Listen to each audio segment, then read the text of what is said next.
Assalamualaikum warahmatullahi taala wabarakatuh. Salam sejahtera. Alhamdulillah saudara-saudara, bertemu lagi kita di channel Malaysian Respon, channel yang merespon dan mengupas isu-isu semasa. Nah, kepada saudara-saudara yang baru singgah di channel ini dan merasa kontennya bermanfaat, silakan di-subscribe, saya mohon, dan kalau boleh, kalau mau share, sangat saya alu-alukan. Oke lah, straight to the point, macam tajuk yang tertera di tajuk tadi itu, ada apa pada nama, kan? Nama ni macam kita tahu-tahu tuan-tuan adalah sesuatu yang sangat penting. Tiada nama orang tidak kenal, kan? Orang tidak tahu nama ini, tidak kisahlah nama orang kah, nama tempat kah, nama persatuan, nama pertubuhan begitu.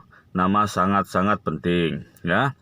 Kalau misalnya nama orang, kita tengok tradisi orang dulu-dulu mengatakan ada nama yang berat yang mau ditukar, ada nama bawa berkat, ada nama yang bawa suwe, macam-macam lah tanggapan, ya. Saya sendiri pernah tengok nama restoran. Nah, 2 kali pengalaman saya sendiri tengok nama restoran. Ada satu restoran ni nama dia Restoran Air Liur Meleleh. Mungkin dia salah letak nama, orang tidak masuk itu restoran. Mungkin tujuan dia untuk menyatakan tujuan dia tu restoran dia sedap.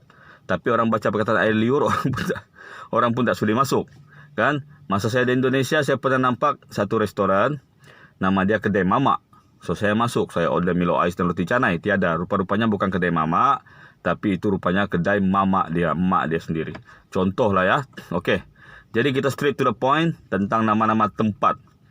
Ya, nama tempat ini akan menggambarkan sejarah tempat itu ataupun signifikan tempat itu, ya. Siapa yang majoriti tinggal di situ, contohnya lah. Contohnya.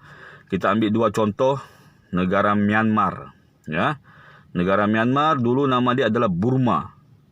Tapi dia tukar menjadi Myanmar. Kalau kita sebut Myanmar, sebenarnya Myanmar. Tapi orang Myanmar menyebut Myanmar itu Myanmar. Masih bunyi Burma, tapi Myanmar dengan lidah dia. Dengan bibir dia yang terkatup. Nah, begitu juga dengan nama ibu negeri dia. Dari Rangun dia tukar kepada Yangon. Yang, Y tapi bunyi R. Yangon. Contohnya. India, di India, bila kerajaan Bharatiya Janata Party, kerajaan BJP menang, dengan ideologi Hindutva dia mengubah nama-nama tempat yang penting-penting, nama-nama kota yang penting-penting dengan nama yang merujuk kepada dewa-dewa Hindu. Contohnya Mumbai. Bombay dulu dikenal sebagai Bombay, tapi ditukar kepada Mumbai, mengambil sempena nama dewa Mumbai. Begitu juga dengan Madras, ditukar kepada Chennai, mengambil sempena nama dewa Chenna, Dewi Chenna. Okey.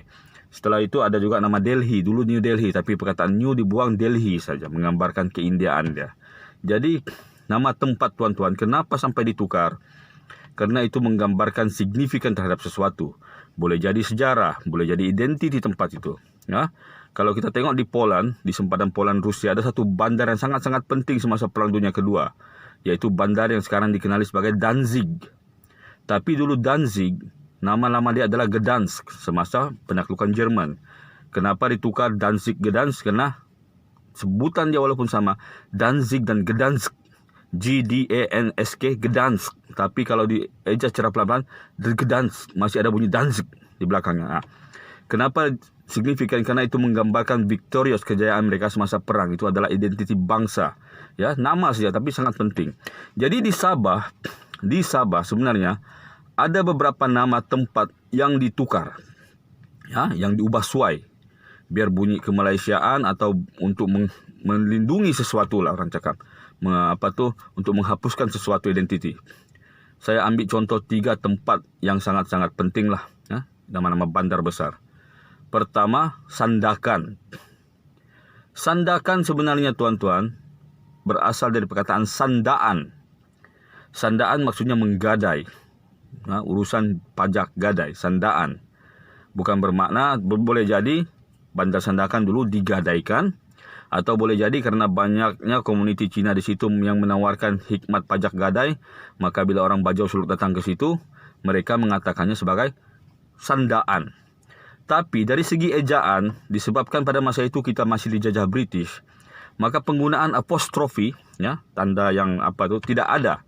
Jadi mungkin untuk menguatkan kata sanda, tidak diletakkan huruf H, sandah, tapi diletakkan huruf K, sandak. Tapi disebabkan tidak adanya,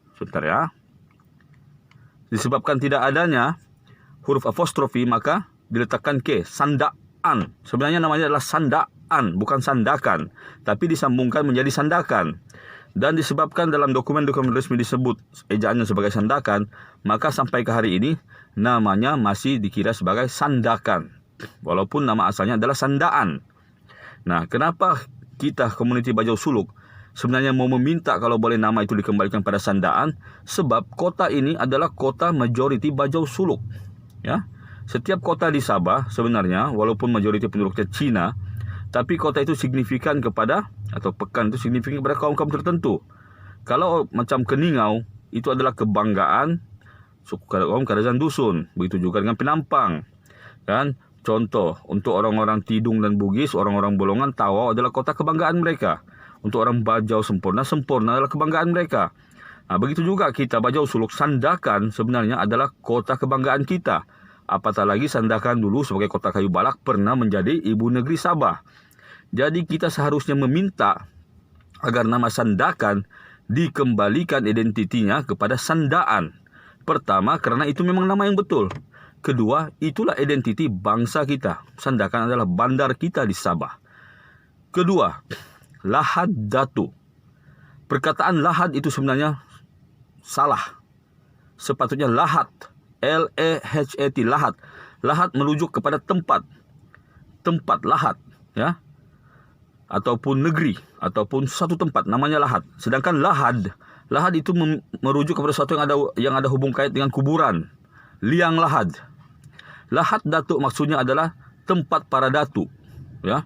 Ejaan datuk itu tidak ditukar, tapi ejaan Lahad ditukar karena menurut mereka kalau masih perkataan Lahad, maka ia akan tergambar sebagai perkataan yang sangat bajau. Nah, sangat bajau. Kita pun tahu Lahad Datuk adalah satu lagi kota Bajau Suluk. Campuran Bajau dan Suluk. Lahad Datu walaupun Bajau agak banyak, tapi kita tidak dapat menafikan peranan orang Suluk yang ada di Lahad Datu. Jadi Lahad, karena kalau menurut orang Suluk, Lahad itu hula. Tapi kalau orang Bajau, Lahad itu adalah tempat.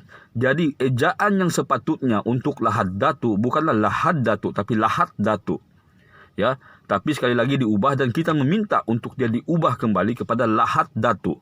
Kerana jika kita menggunakan perkataan Lahad Datu, bermakna itulah identiti kita. Ya, identiti suku bangsa kita, Lahad. Ketiga, Kudat.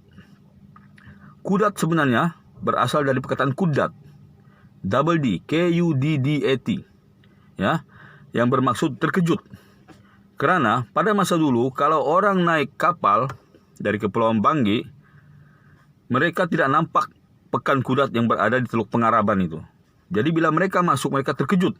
Kudat tuh. Kudat. Jadi Kudat. Asal usul nama Kudat. Kudat ini adalah kota Bajau Suluk. Ya? Orang Bajau Ubian dan orang Suluk Talaga. Kudat. Jadi kita juga mau perkataan Kudat. Kalaupun tidak ditambah di, sebutannya paling tidak diubah kembali kepada Kudat. Bukan Kudat. Kalau Kudat itu bermaksud rampasan kuasa. Kudeta. Kudeta. Tapi Kudat bermaksud Kudat. Terkejut. Apatah lagi dulu orang sering terkejut apabila lintas di simpang mengayau. Ombak terlalu kuat. Jadi, terkudat aku katanya. Dia terkejut. Itu asal-usul nama Kudat. Yang keempat, Sempurna. Nama asal Sempurna sebenarnya adalah Sempurna. Sempurna. Maksud dia sangat-sangat sempurna. Perfect. Tidak ada orang apabila orang cakap kecacatan dia. Sempurna. Sempurna seperti kita tahu adalah kota Bajau. Tapi kalaupun kita ubah kembali namanya Sempurna, dia kedengaran sangat-sangat kelakar. Jadi cukup kalau kita ubah kembali kepada Sempurna. Alangkah indahnya nama Sempurna. Sempurna itu ditukar jadi Sempurna. Bermaksud kota yang perfect, yang sangat sempurna. Cukup serba-serbi. Jadi tuan-tuan, saya bukan mau mengajak kamu semua untuk ramai-ramai pergi klaim ini kota kami punya jadi mau tukar nama. Tidak. Tapi sebagai saranan. Sebab kalau tuan-tuan namanya ditukar identik dengan jati diri nama tempat itu sendiri, alangkah indahnya, ya. Kan itu nama yang betul, nama yang betul. Jadi ini kita tidaklah merasa bahwa penukaran nama pada masa dahulu itu sebagai satu cara lagi untuk menafikan hak kita. Tidak, saya tidak terlalu obses tentang hal itu. Tapi paling tidak kita boleh revert balik sejarah, satu. Kedua, kita boleh menetapkan kembali identiti tempat itu. Jadi tuan-tuan, saya mohon, kalau boleh, kalaupun usaha kita tidak berjaya, kita sebagai anak Bajau Suluk sendiri tetap menganggap nama lama itulah nama yang betul.